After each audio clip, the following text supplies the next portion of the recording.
see, my view on euro dollar will be relatively stable because the dollar on both the legs will keep offsetting each other.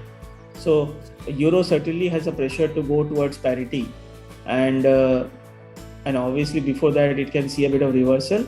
But there is a good possibility that ECB will, even if they are talking hawkish, they will not be able to follow US in hawkishness because of their growth structure and because of their non-independent policy making.